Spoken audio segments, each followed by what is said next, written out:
We are all grateful for our lives, for good health, and for the love that we feel wherever we get it from. We all pray that you get it from home because it matters. The home environment is very important for your mental health and for that of your loved ones. This morning, we are having a guest with us, and he's well known to people in the entertainment industry from way back. He has been entertaining and pushing entertainers, if I may call it that. That is also entertaining from behind the scenes. But I wouldn't be surprised if he himself has a background in performance. We shall find out from him. And today he will be talking about drugs. He will share his story, which is a very intriguing and upbringing story. What's the word? It's uplifting. Yeah, an uplifting story, because it does show that we do recover and we start living our lives normally. So as we welcome our guest, I just want to take you through what is going to happen today. We are going to talk about entertainment. We are going to talk about the big boy, his life experience, and we are going to also explore the ways in which you can get help. I like to say that there is not only one way to get well. Some people go through rehabilitation, like I did, and thankfully it worked. Some people wake up all of a sudden and, and just stop. It's not like there is anything that happens, but they go through that revolution, and we shall be talking to so many of those. Some people go to church. They are prayed for once and it's over. Some people go, they go through treatment and many other things. But then what is important is that we all do get fixed somehow. Some ways have been found not to work, but I don't want to go into that because that will be a story for another day. And so as we sit here, I'm going to introduce my guest. No, I'll let him introduce himself and tell us who he is and what he does before he goes deep. Yes, you're most welcome. Bill, how are you? Good morning, everyone. I'm so glad to be here. Thank you. My name's Shadrach Kuteesa, formerly of Platinum Entertainment, now of Vine Entertainment. At least the entertainment is constant. You said you're going to talk about the entertainment and everything and mental health and, So the Platinum Entertainment was the other pretty much like 10 years in the mainstream, the platinum part of it, and people like the hip hoppers know me as Platinum Entertainment, and then the other Vine Entertainment is more like another 10 years now in the gospel. So yes. I'm blessed to be. Yes, very true. So I love music. I love God. I'm married with 4 kids. Yeah, and I'm a love of people. That's me. Yes, Cedric, you're a very interesting man. You have done so many things. Mm-hmm. It is without doubt. Yes, sir. Some of the things you have done are tattoos. It's very, very interesting.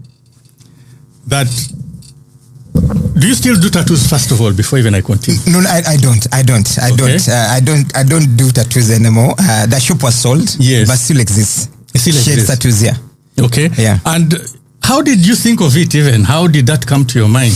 Actually, actually before, I always been a lover of rock music. People know me for hip hop. Yes. But I loved rock, and actually as a rock DJ, So the love for rock, of course, the rock stars, being a rock star, it's like usually have the long hair, and the all tattooed up, the guys that's listening to Guns N' Roses, Aerosmith, all these guys are tattooed up, long hair, leather pants, yes, cowboy boots. So that was my lifestyle. So I got the clothing, and I feel I needed the ink, So now what I did is so my desire to have the full package of a rock star, led me into loving the culture of tattoo, So, but then when I had my first tattoo done, I think it was 19, 98. Okay. There's a guy, local tattoos, was called Ojule. So he was doing everything like right down from Kisenyi, from the ghetto. So the way of doing it was very, very local. Like, I had a skull, I could show it. So I had a skull done, because I was a bad boy. Now I always felt I was a bad boy. Yes. I was How old were you then? I was around 20, around 20. Yeah. So I thought I was a bad boy. So I had that skull thing to represent danger. So when he did it, it was so painful. Okay. It was so painful. So I had a chance to leave the country in 1999 and to go to the US. Okay. So for me, when I went there, of course, I was squaring the chair and everything. But my dream was learn tattooing, come back home, open the first professional tattoo shop. Because I felt like many people would love to have the tattoos. But because there was no professional doing it, people will maybe get away from it. Yes. So I figured that if we open the first professional tattoo parlor, people will get tattoos. So in 2000, I opened the first tattoo parlor in Kampala, professional. Yeah. And then the rest is. So when you started doing the tattoos, it wasn't painful? No, it is still painful, okay. But I mean, it's professional, it's faster. Faster. The other look when they get a thing like a big thing and put needles and keep, like dot by dot to make a line. But here it's a machine you can draw, and so it's faster. It's not as deep. It's still painful, but it's bearable. So when you learned how to do that, are you an artist or you just learned how you can help? Actually, I'm not an artist. So for me, I tried to. What I did was to learn a bit of the skill. And actually later on I had to employ a guy called Khan and he became the tattoo artist for my shop. So he was the one doing tattoos actually. So actually most of the tattoos done in Kampala. Yes. They were done at my shop but not by me. Okay. yes. And would you still do if you had the chance now? Considering where you've reached? No, actually I was looking in the mirror last time. I looked at the scar. I was like, can I update it? Yes. You know what happens? Because first of all, I thought I will become a Christian. Maybe is this something you cannot have or not? But I'm seeing all the guys. I know just I had one. I was like, okay, I think I can have one. Then the guys like Brandon Lake, who is all heavily tattooed. And I was like, okay, I think it's cool. Because I realized it's not about, it's just about your heart. It's not about what you have on your body. Yeah. So I was like, okay. So again, having loved the thing, yesterday I was looking at the mirror. I was like, I think I need to have. I've thought about it, and this was yesterday, by the way. So I don't know. Maybe I will. Or maybe midlife crisis. I don't know. Well, who knows? Probably. As for me and tattoos, we are not brothers. Number one, I don't like pain. You don't like fear needles. I don't like needles. That's number one. But number two, also, I wonder what it will look like when I'm older. When the skin starts shrinking and. When you're older. Usually for now, when that time comes, will be. We shall. I hear you. So he started the first tattoos, and then from there, what did you go into? What I went to next was the video games. I opened games for you. The same place where there's tattoo parlor opens Fidodido Kampala Road. Yes. And then I opened I would say the first video, a PlayStation. PlayStation, because before there was some gaming thing way back, but those, but PlayStation, I opened the first PlayStation in 2002. Games for you. Where I got where I got screens and I hooked up all these the PlayStations and then and people came and you could pay for time. Yes. And then get to play the game you want to play, but also selling games, hardware and then software. So that was 2002. It was the games, Then I don't know if you want me to move on or I go. Yes. Then of because course it's relevant to what we are going to talk about. Exactly. Then in 2005. That's when I ventured in hip hop. Of course, 2004. I think every other 2 years I was trying to go into something else. I usually get bored. I like always trying to keep reinventing myself. So 2 years later, 2004, I went into hip hop. And I registered a company called Platinum Entertainment. And of course, my first artist I worked with there was called Dove MC, but I would not do much. But then 2005 was the major year when I launched out. With a project called Hip Hop Canvas, where we identified different hip hop artists. They came, they auditioned, and picked out a number of them, and they recorded an album, called Hip Hop Canvas Music and Message. This was like way back at No End, at No End with me, with the MD, at No End Entertainment. So that's when I get to meet all the artists for the first time. I get to meet Shoot Kaye for the first time because it's part of that project. We had a song called Mother Africa, which was off the single of the album, and that song had Shoot Kaye. It had Nick Nola, it had GNL, it had MSB and Young Nick, it had Let's Like, it had Led Reich. Actually, being on this show, I think even now we're talking hip hop with this radio. I think that yeah, they love hip hop. Yes, so there's a bit I think even the listeners can connect. So Let's Like, Led Reich, you know, they're all part of Rugged, you know, Lethal. Rugged is actually a presenter here. Exactly, they were part of the project, you know. So fast forward 2006 again, I did the project again, you know, but this time with at Phenon. Steve Jean recorded another album and had a song of Brand New Day, and even I was doing this at that time, also at the time of Palm Awards. Okay. So when in 2005 when we did the song I'm South Africa, the won Palm Award, you know. So it was an encouragement for me. It was a motivation to continue doing this. 2006 again, we did an album, a single of Brand New Day was there. People like Lumix was part of that. Everyone Lukojo was part of that. Then fast forward 2007, I was like, okay, you know, so what can I do? Because I want to benchmark within the region. And then at that time, of course, hip hop in Tanzania was big. Yeah. You know, Bongo was big. Man, FA, AY, you know, Professor J, man, all these guys were killing it. And actually, the guys were coming here to do the shows. Okay. You know, in Kenya, Genga was big. Juakali, Nonini. So I was like, okay, now let me do a project now. To and then collaborate with those guys, and that kind of way we can maybe now try to see how we can grow the hip hop there, just to borrow from them, you know. Okay. So Hip Hop Campus 2007 was called Hip Hop Campus Utake, Uganda, Tanzania, Kenya. Oh, that reminds me, our fallen brother.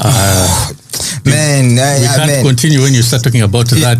Man, rest in peace. Yeah, rest in Michael. Peace. Rest in peace, man. DJ Bush Baby, rest in peace, man. So of course, there was at East Africa at that time. TV, you know, you understand. Radio. So we worked a lot at that time. Him, yes. Yeah, when even we were pushing this, the Utake Anthem song, it played a big part in pushing it. So we did that song, which featured also local guests from here like Babaluku. So that's the hit song had Babaluku, Juakala and AY. It became a big hit. Won the Palm Awards that year. Now moving forward, I was like, okay, what? So 2008, I was like, okay, now what do I do? Okay, now let me first cut you short there. Yeah. By this time, were you still clean? Now I was doing a bit of weed. Okay. I was doing the weed, you know. I was doing the weed. It's just now in 2008 that I was getting introduced to something else. Okay. You know, and that's why now I think for 2007, now 2008. So there I was smoking some weed. So why were you smoking the weed? Was it to look cool? You know, for me, as I said, is the influence, you know, of rock and then hip hop. You know, you all feel, okay, and that's the kind of mindset you think, you know, it's like the way you think, okay, reggae and then weed and then Rastafari. You know, there's those kind of things. You think it's a whole package. You don't understand that that's a lifestyle. You think, okay, you pick the music, but also you pick, you know, the behaviors. Yes. So it was something like that. I thought, okay, that I think is perfect fit. You know, when I'm seeing all these guys, I'm looking at the gangster rappers. They're on weed, chronic songs are big, like songs are there. I mean, Snoop is on this stuff. I was like, I think this is the thing, you know. I know, yes. So for me, I thought, okay, but it'd be a full package if I do this. If you also do it. Exactly. So it wasn't like you had a desire or you had stress or... No, it was nothing to do with desire and stress. It was something to cement that I'm one of them. I'm one of them. Yeah. You're part of the family. Yes. And then there is a way it is hyped, you know, True. What about these myths of it makes you more creative, it makes you more engaging? Did you have the same? Oh, no, to be, you know, you see there's honesty, creativity is there. Yes. Whatever it is, because I think it stimulates your brain and those are facts. Yes. You know. Yes. And you know, even cannabis, they've used its medicine, it's what, it's also, it's you know, how it's used, it's really very impactful for health. But again, there's abusing it. Yes. And that's where the challenge comes, you know. So when you start abusing it, I think that's what, and also, by the way, realize that if you use it when you have an underlying mental condition, then again you realize you might get off. And most people who get off actually is because it's like, remember when you had COVID? Yes. And everyone had COVID, but if you have an underlying kind of we lost people. Yes. What's underlying disease that really wouldn't work well with it. Yes. The same way, some people you can, you know, biologically you're coping, your body, your age, you know, your whether female or what, all these things are affected when you take these drugs. So that one, the creativity part of it, yes, you may be creative to make you feel good, but again. But there is a risk. There's a risk. There's a risk. Of course, there's a risk. Yeah. So do you think that many people are taking that risk for the sake of growth, or is it ignorance, or are they just convinced that it is? I think lack of knowledge. Lack of knowledge. Yeah. Because for me, actually, like now, the read books or readers, like I try to see what the impact it does in your brain, because you see the brain is God created to be like perfect. Yes. So this chemical enters it, and the brain's purpose is to strike balance. So when it comes, you realize it's a chemical. It has chemicals that really now try to now destabilize. Yes. Already now you see creation. When you start destabilizing, you realize you're going the wrong road. Yes. So now these things keep changing, and if you keep using it, again the brain strives to be balanced, and then it comes the time that it feels that you are only normal when the drug's present, and now that's a challenge. Now that is a challenge. Already you've altered your brain. Now you are going into dependency, you are going into tolerance, you are going, So now that's the challenge, because actually people, I realized like I wish I knew this information. Maybe I wouldn't have bothered, But the one whoever brings it to you, tells man, this is gonna make you feel good. Even when they're also struggling, they never tell you, I'm sorry to get out of this thing. Very true. Just this was gonna make you feel good, and it makes you feel good actually. So and then you go on that kind of, and then it becomes a time that even now when you are depressed, before it can be adult pleasure. And belonging, but then before you know, even when you have issues, realize, it's something I have to take. Yes. If there's pain, it's something you have to take. So that it becomes something that you run to. In case you are disappointed, even when you're happy and you want to celebrate, it's still something that you want. Basically, the brain has become dependent on it. Exactly. For you to perform the functions which naturally you would be performing. Exactly. So you see how very many young people get lured in just to look cool, or to be part of it, be part of the family, or to be recognized. And then we are going to see how it progresses. 2008 now, you've started the Kalito Weed, but you are still working. I'm still working. So now, around that time, of course, my thinking was like, okay, now I need to get an artist, who's going to really sell this hip hop, this hip hop thing to the masses, because the projects were like, you could record songs that had many artists, and like maybe one artist could be the one to sell this. Yes. And apparently at the same time, so the artist who had worked with on the project was Gerald Zamba. He had now recorded a song called Soda Gingerly. I remember that song. Yeah, I remember I had Michael Glanza.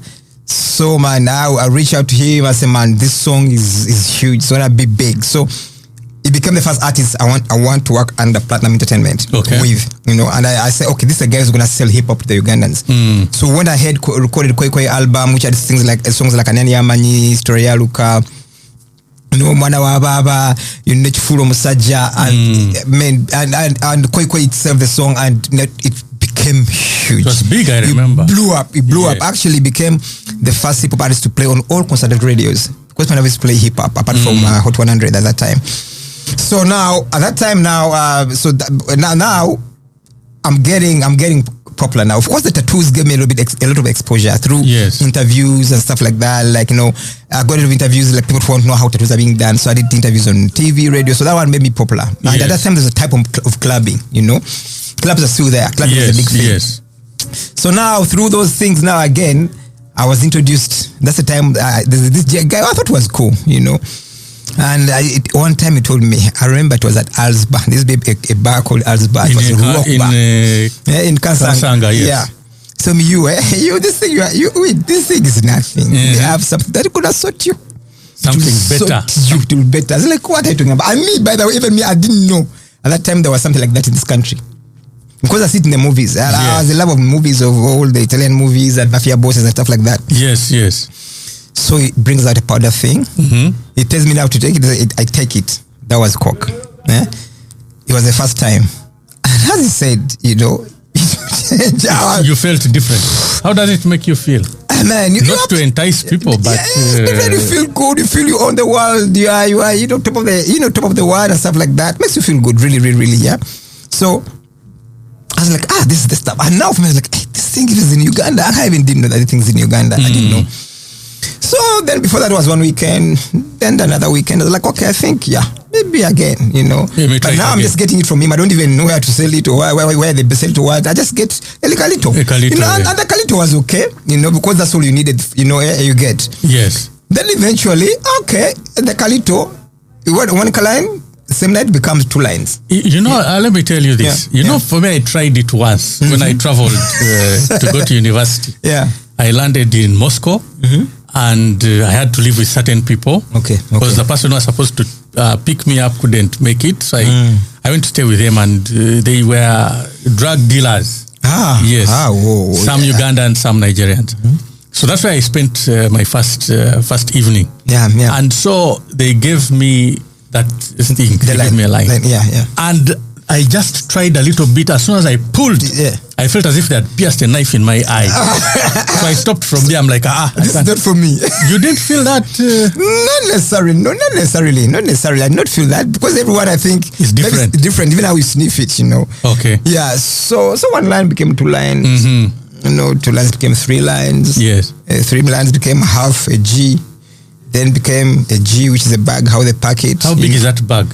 Like a gram, it's actually a gram. I say it's a G. Yeah, a gram. You know, and I know it's very powerful. So a gram and you take it like once a day. Yeah. Once a day, or now you see that is like doing now. This in the night because it's something. It's more of a party drug. So most people they want to start. You start at night. And then again, after drinking, and then as you drink, also you know what makes it. It makes you not go high. The cocaine doesn't make you. When you take cocaine and drink it, you never get high. Okay, you know. So you can you can do a whole night. Then eventually, of course, then it comes in. You now start doing. If now you're dependent or you're addicted, now you're doing 3 days because also it doesn't make you with coke. You don't sleep. You don't sleep. Yeah. That's why people good say we have gone. They have done a Jack Bauer. We had. Okay. So you come to the level when you're doing 3 days. Yes. You know, you lay at the bars, you go in the bar, you know, the bar closes, they give you up to around even 6, 8, 9, and the bar closes, you go to a hotel. You continue from there, all someone's house. And what about work? Didn't you be working at that time? Of course, now for me it was a hard business. Of course, now it's affecting because I'm not at work, that too, Pala. But again, the one who's doing a job, of course, you know you're messing up your job. Yes. Yeah, you know, you're messing up your job. You know, that's why all of them, you lose your business. I'm saying almost 99%. You lose your business and you lose your relationships and you lose your work. Yes. That's why, because now you spend most of the time using and recovering from drug and looking for it. Yes. So that becomes your lifestyle, you know. So, but anyway, but before I go to that level, of course, it was years later. Yes. So I started, and then what happened? 2008, then 2009. We did a Koi concert, the first concert, hip-hop concert bought by Balam, which was hip-hop. You know, Balam comes from way back. Okay. Honorable. So he bought it. Around that time, I bought a Golf, a nice. Things were happening. I also had the Golf. Was it for... Man, things were happening, you know. Now, I'm at a tattoo parlor. It's cool. I mean, everyone was, you know, all the good, beautiful ladies, all the guys, cool people, all the celebs. They want to associate with you because, I mean, then again, you are a hip hop mogul now. The money is flowing. Yeah, you are the guy. You're living. I mean, I was actually because as I was at the bad boy image. I felt like I was like Suge Knight, you know. So you see how man, it was crazy. So again, you know, and other people are calling other names, BDD, Suge Knight, or Russell Simmons. All guys who have been like who are there like who really are hip hop promoters out there, you know. Yes. So now things are happening. So now of course I'm exposed to all the celebrities, socialites and people like that. So the business mind on me now remember I get still of my lifestyle I wanted. You know, now the other guys who are doing hip hop or whether labels now they're dealers also. Okay. There, you know, the gangsters, you know, dealing was something kind of even like the Italians, like a powerful thing. You're dealing, your power is what. So now the creative mind in me, of course, business is like I can make also some money here. I cannot make money from this thing. And now this makes me the real gangster guy. You understand, you know? So I got into dealing, you know. I got further. I found out, like, given how things come, how does it come, how it's packaged. I got into how it's sold. So I got into, and because now I knew people. So definitely I knew I had the marketer to sell it. So now that brought it to more close to me. So it means now it's available to you. Yes. Because you're the one cutting it, because you get the pellet. So you had your room. I had my room, yeah. Did you have a partner at that time? Yeah. I had a partner, but of course, who later left me because I was now getting crazier in this whole thing, you know. Yes. So and I come, you know, get the pallet, you know, this is the way you get the hot water, boil it, put a plate on top and start chopping it. And then when you chop it now, because it's like a pallet, start chopping it. Yes. Now, as you chop, you have a cowing scale, start measuring it. A G, half G. But as you measure, of course, you are taking. Yes. Even after, you know, you have a full plate full of lines. And even at that time also, as you watch movies of those both bad guys and what, you see that's how they're living. So now for you are living that life here. I was like, even as watching a movie also guys are taking you take. So, you know, so now addiction developed. That's addiction dangerous. developed, you know. So now, as I was doing this thing, I was struggles. Of course, it's something you keep from everyone else, from the public. So here things were happening because 2019, then 2010 again. I come and do Hip Hop Canvas 2010, where people like Keiko was part of it, Don MC was part of it, Sandeles it was part of it, SP it was a huge one, you know. Understand? So that was happening again, but behind the scene also addiction was happening, and behind, and I was doing was this dealing and stuff like that. So fast forward 2010, you know, I signed Keiko, we work with Keiko. You know, she gets big, we release this is how we do it, becomes huge, and then again we do remix with Reddy and Weasel, and then before you know it's hitting Africa. At that time there was Big Brother, you know, guys Olivia had go perform Big Brother, so she's going perform in Big Brother. Did you go Africa. along with them? I did not, because you know the tickets now are like, okay, we Radio Weasel and then another person, so the tickets were limited. So she goes performs SP, there was Channel O Awards, the song rings the best video Channel O Awards, you know. So Coco blows up, you know, and then all this also is adding on my, you know, so everything was working out again. So would you, if I may ask, would you like also use with the artists you had? Not necessarily, but I remember one time sharing one of them. Okay. That one, I remember one of them. Just one of them. Yeah. All right. You know, and I did not at the same time, I just gave. I said, you know, okay, you know, if you want, I can have. It's okay. So, so eventually then, so now that the music now is happening, all things are happening, but then behind the scene, of course, addiction is also developing, you know. Yes. So fast forward, of course, now it has become. Now it has become. Before we continue, let's take a short break and we'll be right back because, man, you guys, me, I'm watching a movie, I'm even speechless. People know me for talking too much. Bro, yeah. Mind Matters, the weekly check-in with Bill Bekunda on Stream UT Radio. Your life, your music.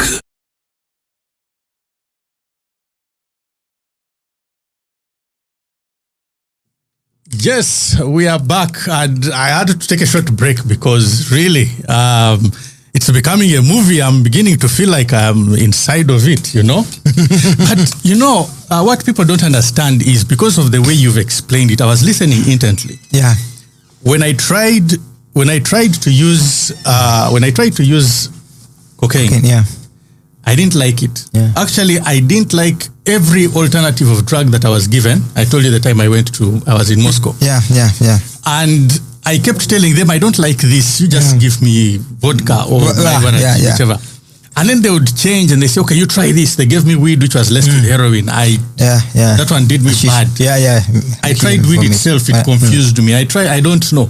I just didn't like those things. I preferred the height I got from the drink, the alcohol. From weed. So even despite the fact that they were all doing their own thing, I continued my drinking. Now, people don't understand that you start, and just like you said, it's nice. The weed was nice. Then you graduated to the coke. It is as innocent as that.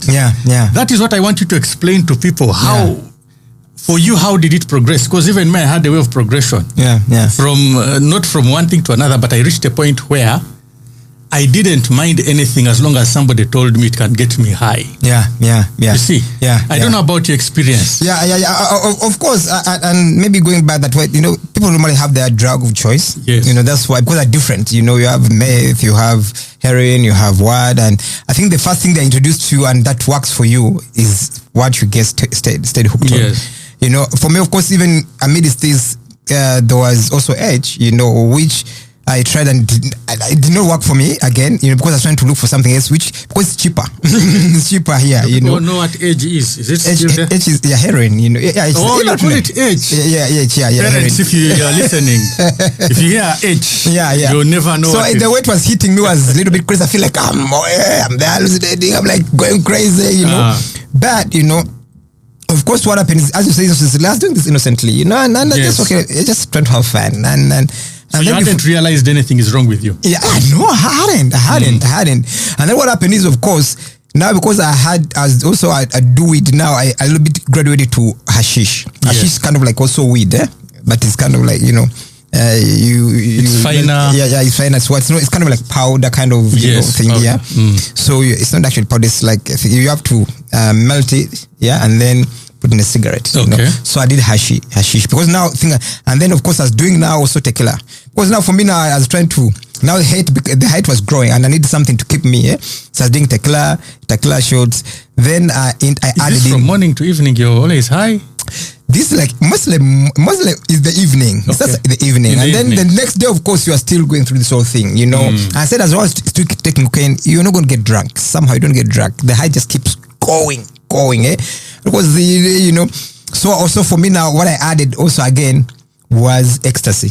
Okay. You know. Was that to enhance your sexuality or? Not necessarily sexuality, but again, because they all give you a different height. The thing for me is like, I go to the level where I just want to get, you know, like lost up there higher and higher. So when you go higher, you want to get higher. Every day want to get higher and higher. So and first of all, so I was like, okay, have you? Okay, then you know, there's ecstasy and speed. Or have you ever tried speed and ecstasy? And for me, have been in music for a long time.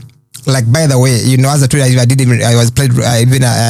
was a rock DJ, but also I loved house and techno. So I knew what was happening in the UK, Ministry of Sound. I know they had those raves, and those pills were developed for those raves, you know, because you take it now, it makes you see different drugs. I mean, like for heroin, you just be there and be in a different world. Cocaine makes you also being charged and what and that, but now speed makes you wanna. You feel, you know, it's a thing for dancing. Really want to feel the music and I want to beat on that.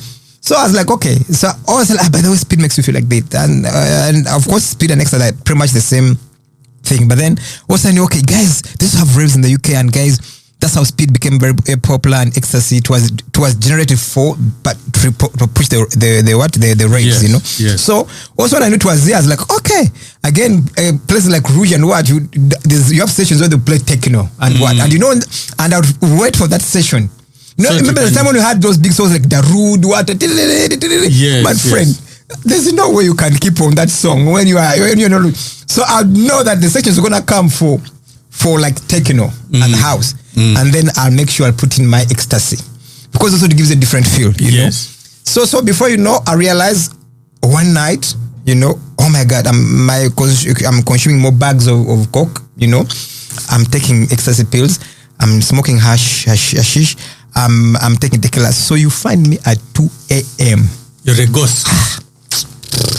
But you'd be sitting behind there like a don, feeling good. And I'm like, you know, I'm like, me, I'm flying. You are giving you special. Exactly. So, but now I realize now the body now is the one demanding all these things, you know. Okay. And of course, even cigarettes now, because you smoke, especially now in the morning when you're already go. Now you need to smoke. You can look for a blunt of cigarette. You know, you smoke, and then you go in the ashtray and start looking for the blunt. Let me tell you my cigarette story, just to give you a talking break. Yeah. I used to smoke, and at the height of my smoking, I was smoking 4 packets of cigarettes in a day. Those are 80 sticks. Because when I would start smoking, I would take between 5 to 10 at once. You know what they call chain smoking? Yeah. You light one using the other one, yeah. So you extinguish it on the new cigarette. And when I failed to find cigarettes, or when I couldn't afford to get all the packets that I needed, I would go to bars, you know, like these high-end bars which are within the area. At around 4, 5 a.m., you would find so many cigarettes which are put in a Kavera and take the stock home. What? Yes. Wow. That is how bad the addiction had become. I can relate. So now also smoke, especially when we're swearing off the next day. So the smoking and stuff like that. So what happened is, and then, so as that was happening then, and the dealing then, of course, I realized, Shadrach, you're the first in this business. You know, there are guys who are in this business, you know, and they're setting certain people, you know. So actually, when you try to sell those people, you are trying to take out their clientele, you know. And then before you realize, like, hey, keep away, you know. So you start getting feuds. Yeah. So I got in a friend guy of mine who was now really making sure for him is to make sure the supply is available. So Barbro started first attacking him, like sending a warning, and for me I wasn't being touched because maybe I was really you're big. Yeah. But then eventually, so fast forward, even as now everything, you know, also now you reach a moment and realize, oh my God, you know, like you're doing it during the day. I go to the tattoo parlor, I'm in the parking during the day, and the guys are coming and we're doing during the day. I was like, no. Then I realized if I want to go for a meeting or for anything, I need to first put in. a line. Then I know I'll be Kawa. Then I had a child. I had a daughter like when I was early. And then also realized marriage with her. It is, it's like really getting affected. Yes. I don't appear anymore. I say I'm coming to pick you. I don't come to pick her. I don't go to pick her. My family that tell that all this program for family, I don't show up. So I was like, oh my God. And then also when you take, there's also times I'll take and my heart beats very so fast. I was like, oh my God, I think I'm going. I think this time I'm going. As in you felt you were done. I was like, no, this is not good. I'm done. So now you're starting saying I'm done. And you think you'll just be done by saying so. And how was your family reacting to? They don't know nothing. They don't know. Yeah, they didn't know anything. Actually, for me, it's me who told them even after. As I've been trying to get through this thing, and they knew when I get the ball again and get over, and that's when they get to know about the whole stuff. They never knew. I think they never like, no, the guy was not being available. Okay. So now when I say, you know what, so basically, what I've got from here is that some people can actually hide it. Yeah. And nobody really knows. And of course, now for me, I can know because I know the signs, you know what? Yes. And I know how, what you're using, I can tell many things, whether you're on crack, your fingers, your what, things. So, I mean, your skin, your what, everything. Yes. But on average, Ugandan, they don't know. They wouldn't know. Yeah. They don't know. Of course, and also they might not care because, but also the other behaviors that will be happening. Yes. Like that, there are certain things, of course, especially like crack and age, the addiction is so high that you end up even going to steal. Yes. I like coke. Coke, the worst thing you can do is put your phones there because I know people were putting our phones there. When you're out, you give the dealer the phone and say money, people give their phones and what and that, But for things like heroin and crack, practically you'll steal and lie to you and your family and what? Just to renounce. You'll go and steal. Just to nurse the what? The addiction. Because for them, there are things, so you see, different things have different withdrawal symptoms. When withdrawal is so intense and what? The stronger the withdrawal, the more you need to get back to the drug to feel better. So especially Asian crack, just like so that's the thing now also now, that's how certain people doing that. So on my side, it was more like, okay, relationships, everything. Again, also my health was being funny because I remember I did a test and my liver was being funny. My relationships, even me, I'm saying that, okay, Shadrach, you wake up like you're lost, man. You are going into this. I was like, no, you're a smart guy. How did you get here? How did you reach here? And then you say, and it's like, you know what, I gotta stop this. Now you're thinking you're just gonna speak about it and stop. You cannot stop. You cannot stop. Yeah. Let me say this. Yeah. The conversation started well. And that is how it all starts. Yeah. You're doing what you love. Probably even some people do it for things as innocently as taking certain medications so they can stay awake. To be able to read. And they are good at physics, chemistry, mathematics. They want to be engineers. They want to be doctors. And then you start taking this medication because it will drugs. Others are lied to that to enhance your brain functioning. Become cleverer. Let me use it that way. And then it starts and it's working for you. And one thing I like to tell people is that even for me, alcohol actually worked. It took away my anxiety. I used to get anxiety attacks. It took away my fear. It made me feel what I wanted to be. If I wanted to be like other rich people. I didn't appreciate where I come from. Other people would look at me and say, but you guys are okay. But me, I would look at myself and say, but we don't have this. We don't have this. There was that comparison. So somehow I found myself wanting what I didn't have. And therefore it also made me want to feel I had it. And alcohol used to do that for me. I hear you. You see what I'm saying? So that is how it starts. It starts by giving you the answer you are looking for. Exactly. You become Don Shadrach. Yes. But it's eating you away. It is eating you. Now you have reached the point and you're like, I want out. I want out. So around still now, that's now 20. That wanting out is 2012. Yes. Starts. Then 2013. 2012. 2013 it continues. Now I get my. So in 2013 again. Now I'm home. Packed. Then my car is lit. My Golf I loved so much was lit on fire. Who lit it now? How did it? Those I know that would have been those, the people who are warning you. It goes on in fire. So I had even to shift and say now, okay, I'll leave my house. Were you living with your child and No. You had broken. The child had gone to the grandma, the side of the mom, grandma, me as doing my thing. So now also that's another wake up call. So different things, coming up. I was like, man, I gotta do. But then at times I told you that when the part I feel like my heart was beating and I feel the voice of God. Actually I started now feeling God coming into this whole thing, just telling me that's enough. For a reason, I really vividly remember. It wasn't like, but I felt like a voice telling me that's enough. That if I couldn't, maybe I was just going to, because we lost one or two friends in these things, you understand, Yes. So I was like, I need to get this out, But of course, you're all even around is using you in the industry, you're doing what? So first of all, I first changed where I used to stay. Yes. Then that's when I got to this side of Nigeria now, to run away from that. But again, it was you could just easily drive to town. I mean, it's everywhere. Yes, everywhere. So that was again, because again you're addicted now. The body demands just changing where you stay. It's not going to stop you from. And I'll add on to that. Because of I started in my senior 2 drinking. Yeah. And by senior 6, it was really bad. So my mother got this bright idea that she's going to remove me from the influence in Uganda and take me to my uncle in Germany. And there were many reasons I think attached to it. When I come to analyze, I can't speak the language. It is a new environment. It is a little bit better. Maybe I'll reach there and get my senses. Then also my cousin who lived there was really disciplined. He was a nice disciplined guy. So they thought maybe that influence. And I reached Germany. We were in Bonn. And in 3 days, I had found the right company to take me to where I want. Trust me. So we are basically saying changing the environment on its own is not enough. It's not enough. But yours is a dangerous story. Because I still want to go back to that car that was lit. Yeah. And how did that affect you? Because you see, some people don't understand that you simply started.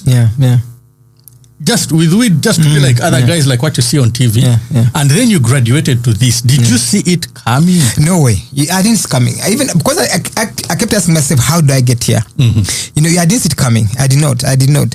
And of course, another said is you don't know what's taking place. First of all, in regarding to biologically what's taking place in your body, you have no idea. But it's like I got to know this after when I started to study about how does addiction develop, what's addictive behavior and how does it work. I was like, oh my God, how is this? I think our role is to give this information to people to make a informed decision. Now someone's offering you something, just understand what's gonna happen in your brain. So I didn't know that I was going to get to that. I had no idea. And of course I said, I was bright. I was like, no, I felt like okay. And of course, it's no judgments, like okay, because bright people, the every smart people, rich people, they're affected by this thing. This thing comes, it's an addiction, it's a serious thing. It doesn't know nobody. We say it is what is the word? It is an equal opportunity problem. It doesn't care whether you're rich or poor. Not care. Both of you, when you get high, you fall down. Exactly. Both of you have the same chances of becoming addicted. Yes. Okay. True. So I try to now they will try to get out of this whole thing. So I change, as residents where I'm staying, I come to Nigeria, but still of course you have they have this psychology, the cravings coming in, and when I want to use again, you're trying to feel like okay, get into a bit of depression. It's like, man, I think I'm losing my business, I'm losing this, I'm losing that. Oh, what's happening? Then you take more of that. Your friends around you, your best friends are also like, you're trying to take. So then, but then I had to say, and you make a stand and say, really something happened, and I say, I need to get out of this thing. I need to get out of it. Otherwise, I'm dead. Otherwise, this is the contemplation stage now. Yes, exactly. I need to get out of this thing. So now, of course, contemplation now. Action, trying to preparation now. Preparation, try to get out as like okay now. You see, I realize actually, I realize of course somehow even this thing I've always been a person who knows God, but I never. But I said, what? Let me seek God. Let me seek God. Let me seek God. Let me seek God. And of course, I've been a Muslim. I prayed 5 times a day, trying to really make sure that okay, as Doing you go to the duas, but then you see the way Islam works is before you go to the presence of God, there's certain things, the purity you need to have. Okay. Determines whether your prayer reaches or not. Okay. First of all, you have to say, yes. When you're there, you can't even, your mind, when you get off and you're praying and your mind gets off, you're not clean, they say, the prayer does not reach. Yes. So, first of all, I'm full of tattoos, you know. And the first thing, condemnation comes in. Condemnation comes in, is like, those things you have, we have to cut, they have to cut your skin before we bury you. Man, Islam is very strict, you know. Okay. Then again, they're telling me your ablution. It's like when even you have, people, they don't put Q-tex on their nails, because now They when you're put getting inner. because as before you go in prayer, you have to take ablution, wudu. Okay. So water has to reach everywhere. So it's like, even that water, they cannot reach your skin. It's tattoos and what. So you're like, man, you go to prayer and you are told your prayers do not reach, according to the teachings. So you felt out of place. It's like, man, I'm need to God, and you're telling me my prayers aren't reaching, Yes. And but having had a parent who's like, because me, I grew up with my mother in the church, of course, setting, and then I met my father, and then I became a Muslim. That thing, you take your father's religion. So I knew a bit of the other one, but I knew the other one as baby Jesus, like the Jesus. So even when I'm grown, and then there was an alternative, like maybe. Let me see what is there. Maybe there's this Jesus who can do things for you. Yes. And they tell me, you can become a new creature, you can. And I was like, you don't know me. You don't know what you're talking about. You mean like me, Shadrach. You mean everything I've done. Yes. Because once I just mentioned and I accept the next day, I was like, no. But of course, one time I had something I have to try. I say, let me give it a try. I wake up, I go to St. Luke Church, and as committed again. That's my preparation for me. Now I'm taking action a bit now. Okay. But you are still using. Yeah. Cravings come and you still cravings come. Of course, cravings but come. You are in the process of finding a solution. Yeah. So fast forward, I think as I do this thing, that was in 2014, 2015. I go to that church, St. Luke in there. Then of course I'm preaching, and why I'm saying this, really that day I realized because this addiction, but there's everything spiritual. Yeah, it is spiritual. Spiritual, you understand? That's why you think. Because now that it makes you, the other spiritual side, which is maybe like the enemy of the devil, makes you believe, you're not enough. Yes. This is not going to feel enough. Okay, you already have damaged too much. The Bible tells you, throw your anxiety to me, I'll sort you. The other one saying, the only way to get excited, take the drug. Yes.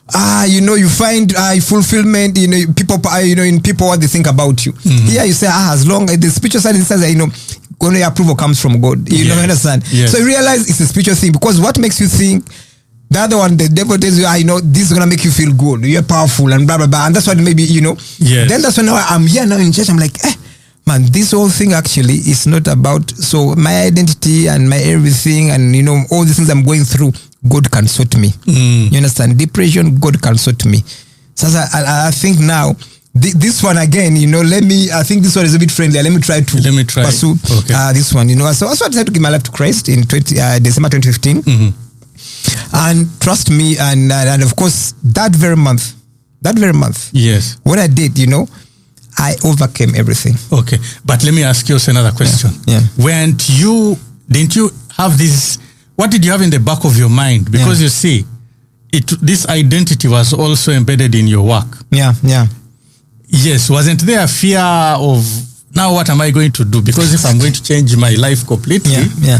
Tell me about that. Yeah. Of course now, that was that. But again, having been in entertainment and entertainment, basically I would say, yes. There is the gospel industry and the secular or mainstream industry, So that, of course, at that moment, because even I was losing the other one, yes. because I was losing money, was going, everything I was losing it. So at that time was about, I want to be okay. Yeah. So my focus now was about to be okay.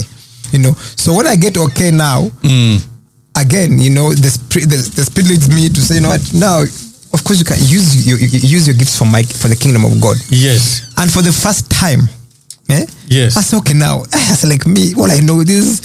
And I was thinking, maybe worship is boring. I want to know these so slow songs. That's the gospel. You have those slow songs, then you have, then worship is what?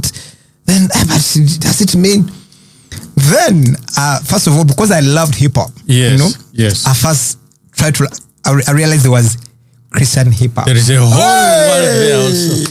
You're like, here we are. Man, I had guys that truth like Cray, who guys like, Yes. and I was like, wow, you mean this Christian hip hop? You know, so I can still do hip hop, And then I listened to, so there's all genres of music in gospel there.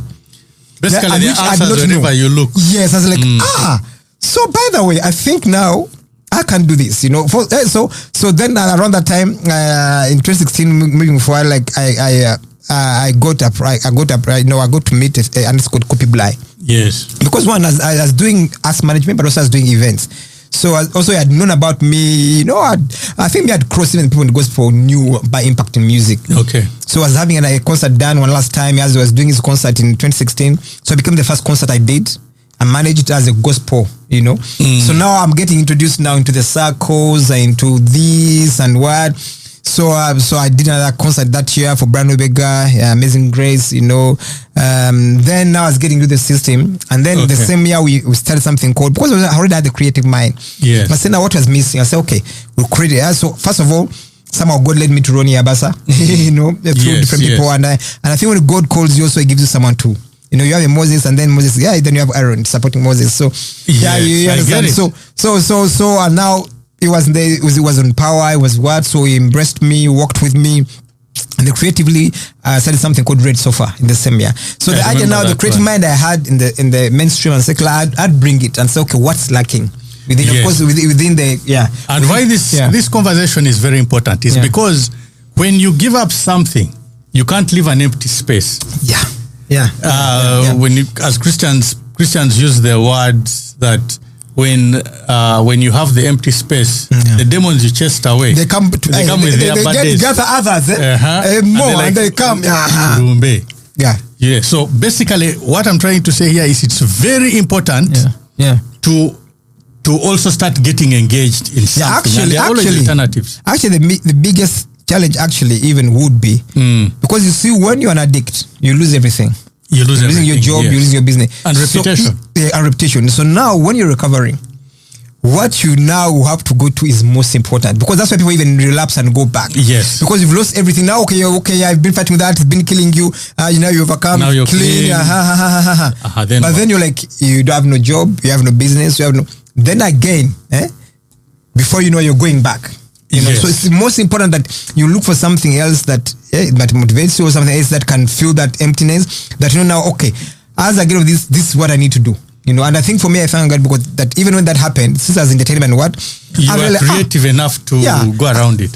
What about people who, because we have so many people who, for instance, they have dropped out of school, they started too early. For you started maybe probably when you're a little bit, they have disgraced themselves, nobody trusts them, and then for us who are into recovery using treatment, we say for that 1 year, do nothing, concentrate on your recovery.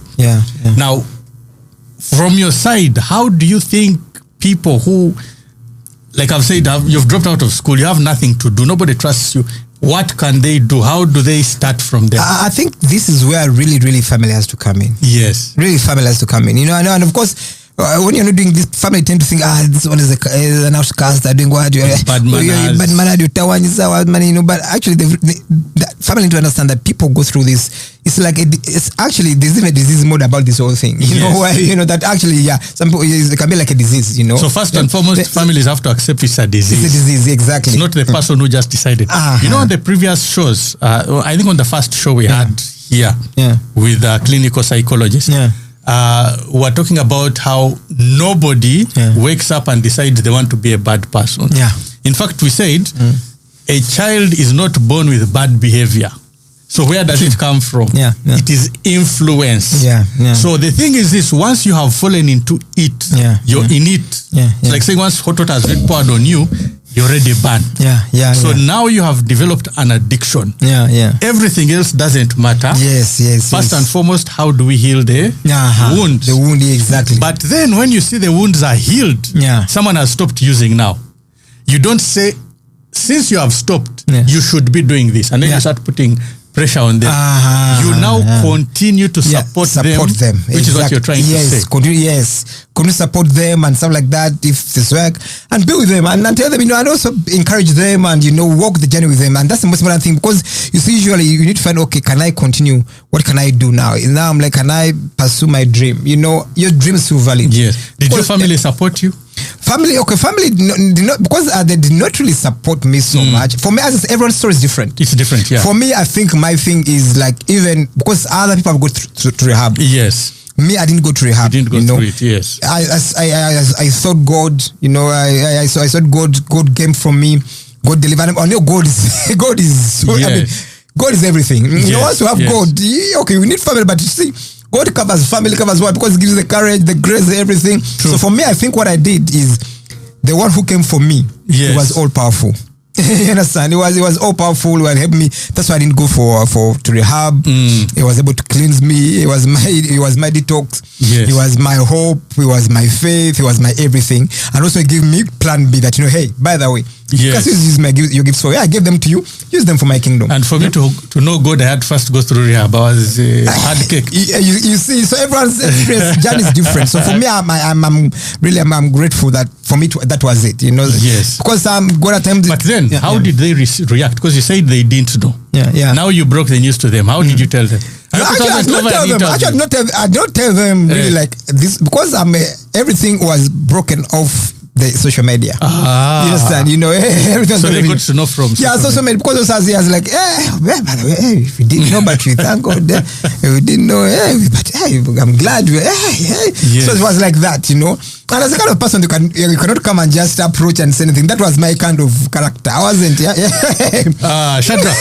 I've started calling him Don Shadrach, because where he's. This is a very interesting story. I hope there are people out there listening. Yeah. If you're not listening, tell a friend, because these are very important issues that we need to continue discussing. We will come back after this break. We have 1 more hour to go, and in that hour, we are going to talk more about the entertainment industry. You've heard his story. Where he came from, where he's going, is what we are going to hear now. And then also we need solutions. People who are listening out there who have loved ones who are struggling, the answers are all here.